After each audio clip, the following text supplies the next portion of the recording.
The military-industrial complex. This phrase was first coined by President Eisenhower on his farewell address to the United States in 1961. He gave a grave warning about a system that had developed in the United States where you have military contractors, companies that get rich off of war. They take that money and then they get politicians in their pockets through lobbyists and giving politicians fat jobs. Once they are no longer in office, they're able to get laws passed that instigate more wars. Those wars in turn cause the US government to spend even more money on fighting those wars. And where does that money go? Back into the pockets of the military contractors. And while Eisenhower first warned America about this in the 60s, it has only grown much worse since then. But first, a word from today's sponsor, Vaulted Silver. Did you know that most of the time silver is more expensive than gold? Obviously, I don't mean per ounce, but most of the time when you're buying silver, you're paying 20%, 30%, even up to 50%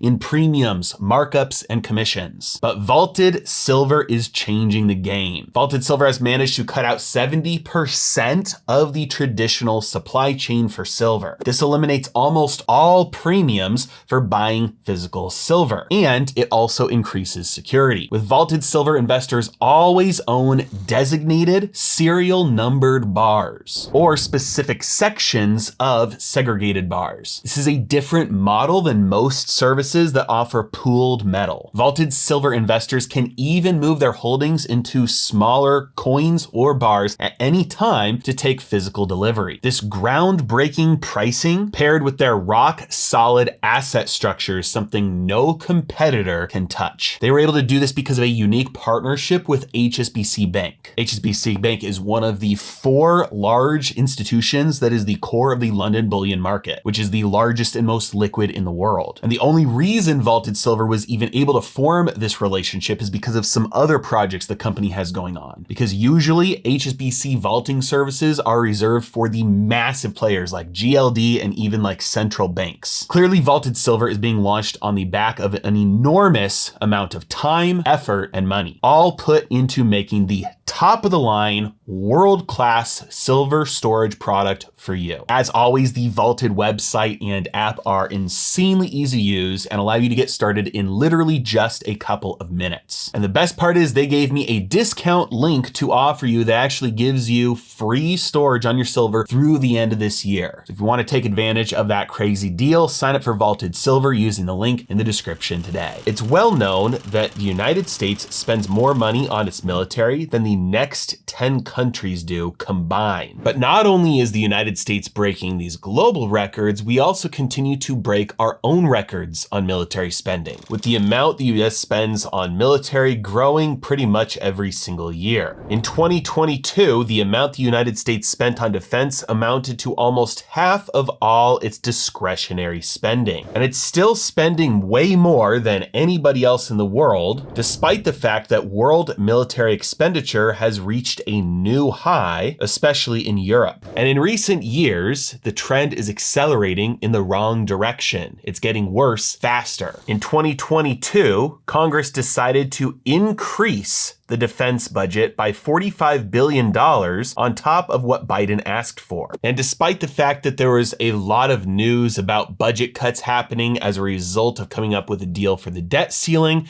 it wasn't actually budget cuts. It was just cuts on how much the different areas of government spending would increase, meaning over the next couple of years, defense spending is still set to increase. When adjusted for inflation, the US now spends over twice as much on defense than it did when Eisenhower warned us about the military-industrial complex. Now, there are some who think that what is currently happening in Ukraine is very different than what was happening in the Middle East for decades and is still going on, or what was happening for all of the wars before that. But unfortunately, when you dig into it a little bit, it is just more of the same. More and more people today are becoming aware of what the United States has done in the Middle East over the last couple of decades, overthrowing overthrowing dictators, overthrowing monarchs, overthrowing powers that they didn't like, and trying to establish new governments that were more American friendly. That failing because whoever they established ended up turning on us. We have to repeat the process over and over again. This may come as a surprise, but that is the exact playbook that the United States used in Ukraine. In 2014, the US government perpetrated a coup and established a US-friendly government in Ukraine. And since then, they've been pushing more and more to instigate war. And obviously now, whoever was pushing that has gotten their wish. But just starting a war wasn't enough. You gotta make sure that it lasts as long as possible. And so when it looked like the tide may be turning, they decided, no, we cannot let this war end. And so the United States, at the explicit instruction of President Biden, took out the Nord Stream pipeline, which essentially amounts to an attack on our allies just to keep that war going. The real reason for all of this is because war is a massive racket. It is extremely profitable. I need to be very clear here though, because the business of war is not profitable on net to everybody. It's not like car manufacturers who provide jobs and produce goods that people need, or food manufacturers, or people who build houses, or people who run real businesses that generate real wealth that results in a win-win-win for everybody involved. This is different. The business of war is a net negative. It is a transfer of wealth and a destruction of wealth. But the middlemen get their cut and it makes them extremely wealthy. So why Ukraine? Well, number one, it has become a convenient place as a proving ground to test new warfare technology like advanced drones, mini satellites, and targeting software. And as you might imagine, the companies developing that tech are getting extremely rich. But the old guard is also benefiting off this war. It's not just the new kids on the block. There's a reason why Lockheed Martin has outperformed the S&P 500 by such a large margin for so many years. And especially since Russia invaded Ukraine, Lockheed Martin is up 17% versus the overall S&P 500 down 4.5%. And it's not just the people in charge running these companies, the investors in these companies who are getting rich. It is members of Congress themselves who invest in these companies. That's right, the people who vote and decide, yes, we are going to spend this money on Lockheed Martin to develop more weapons, or we are going to go to war, we're going to send troops. The people who make these decisions are literally transferring wealth into their own pockets. Economically speaking, this is a flat out disaster. Number one, the money the US government uses to spend on military contractors comes from one of two sources. It is either lent into existence because they borrow it and the Federal Reserve monetizes it, or the money supply expands when banks loan money to the United States government. And so either it's lent into existence or it's taken through taxes. When the US government spends money that's been lent into existence, either by the Fed or by banks, that is inflationary. So the cost of your groceries goes up, the cost of your rent goes up, the cost of your cars goes up, insurance, gas, the cost of living for you goes up as a way to pay for these endless wars just to transfer that wealth into the pockets of the military industrial complex. And then more directly, obviously your tax dollars, your paycheck gets smaller because more taxes come out of your paycheck to go to the government's pockets, who then spend that money into the pockets of these government contractors. And then to rub salt in the wound, every single one of these dollars is spent on literally destroying real resources. They're taking fuel, they're taking oil, they're taking steel, they're taking iron, they're taking plastic. All of the materials that go into war making are then destroyed. That's what happens to them. You shoot the ammunition, you blow up the bombs. So there are less resources available for the private sector, which drives costs of those resources up. There's less brain power available to the private sector, which drives the price of brain power up. There's less labor available to the private sector, which drives the price of labor up, which in turn drives the cost of everything up. And then everything that all of this whole machine produces just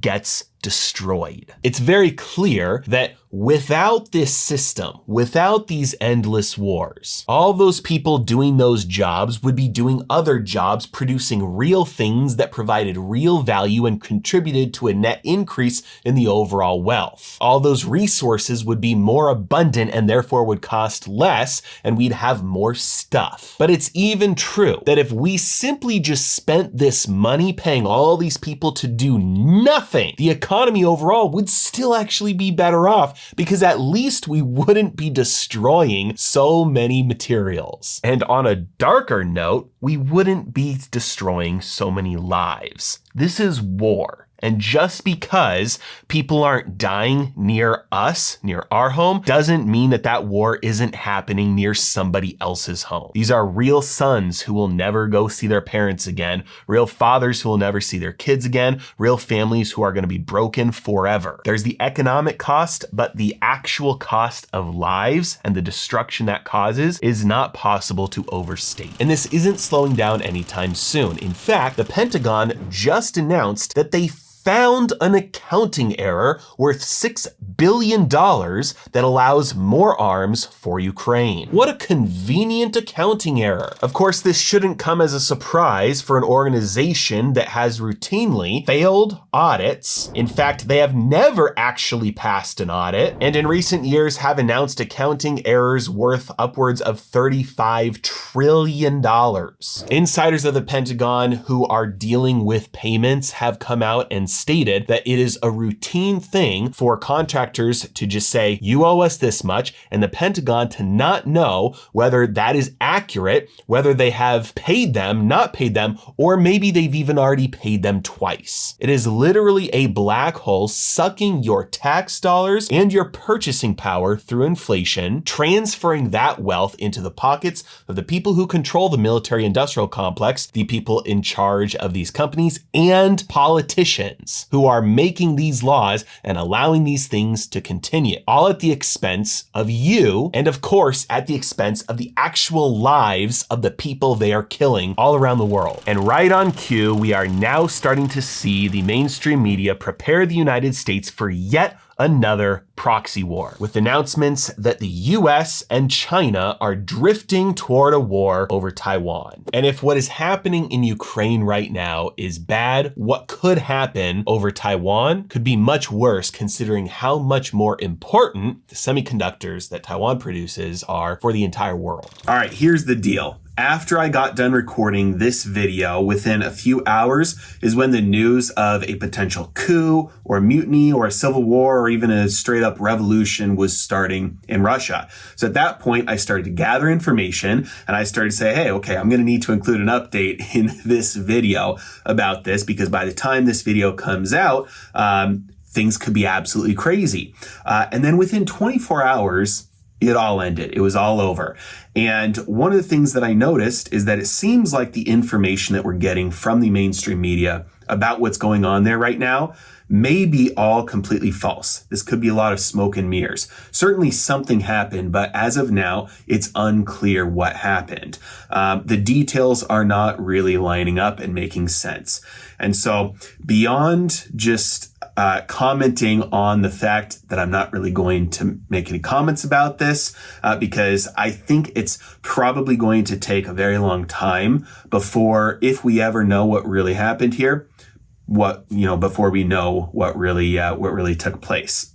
Similar to how it took years of investigative journalism to figure out what really happened in Afghanistan and Iraq, and there were no weapons of mass destruction and things like that. At the very least, this is just another straw on the camel's back that makes me very suspicious of the whole thing, of everything that's going on, and who's pulling strings. Was some of that $6 billion that the Pentagon just found used for, a couple days later, or maybe even within less than a couple of days?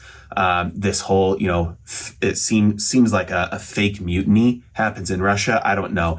There's a lot going on right now, and I don't know what the details really are, what's true, what's not true. And I think many people don't either. But at the very least, it's cause for concern and cause for suspicion here, because we know there are powerful interests behind the scenes who want to keep the war going despite all costs, this cost of lives, the cost of money, because it's making them richer. And that's really the point of this video.